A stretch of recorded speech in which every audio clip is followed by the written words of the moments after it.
बारिश की बूंदों से भीगी धरती पर गोमुख नामक युवक अपने कांवड़ को लेकर अपने गांव से निकला। वह शिवरात्रि के दिन अपने आराध्य भगवान शिवशंकर का जलाभिषेक करने के लिए ये यात्रा कर रहा था। गोमुख की यात्रा अद्वितीय थी। वह नागरिकों की सेवा के लिए जगह जगह पर शिविर लगाता और अपने गांव के लोगों को जल संचय की महत्वपूर्णता सिखाता।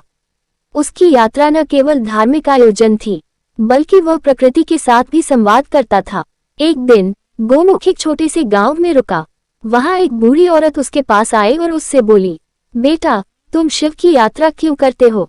गोमुख ने उत्तर दिया, माता, ये यात्रा शिव की आराधना के लिए है।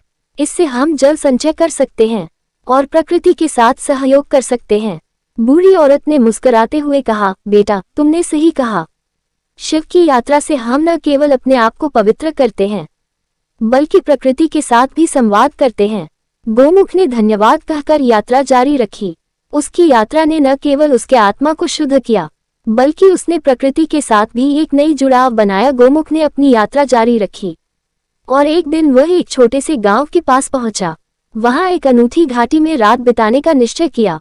घाटी के चारों ओर घने जंगल थे और वातावरण अत्यंत शांत था। वह अपने कांवड़ को धारण करके घाटी में चल पड़ा।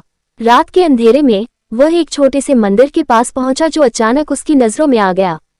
मंदिर से थोड़ा आगे एक सुंदर सी महिला खड़ी थी। वह लाल साड़ी में बहुत ही आकर्षक दिख रही थी। गोमुख ने उसके पास जाकर नमस्कार किया और पूछा, इतनी रात को आप यहाँ पर क्या कर रही हैं? महिला ने मुस्कुराते हुए कहा, मैं यहाँ किसी का इंतजार कर रही हूँ जो मुझे आगे गांव तक का रास्ता बता सके। चलिए, मैं उसी तरफ जा रहा हूँ। महिला उसके साथ पीछे पीछे चलने लगी। थोड़ी देर चलने के बाद उसने गोमुख को अपना शिकार बनाने की कोशिश की, क्योंकि वह महिला कोई और नहीं बल्कि एक भयानक चुड़ैल थी जो सुनसान रास्ते पर अनजान लोगों को अपना शिकार बनाती थी। उसने जैसे ही गोमुख को छूने का प्रयास किया, वैसे ही उसे चुड़ैल में आग लग गई, क्योंकि कांवड़ लेकर आया था। उसे पवित्र कांवड़ में भोलेनाथ का वास है। भोलेनाथ के आशीर्वाद से उस दिन गोमुख की जान बच गई। गोमुख ने भोलेनाथ का धन्यवाद किया और उनकी आराधना की। उसकी यात्रा ने उसे न केवल भगवान के साथ जोड़ा, बल्कि एक अनोखी राह पर भी दिखाए। अगर आप भी भोलेनाथ की कृपा प्राप्त करना चाहते हैं तो इस वीडियो को लाइक करिए, चैनल को सब्सक्राइब करिए। आप पर भी भोलेनाथ की कृपा अवश्य होगी। जय भोलेनाथ।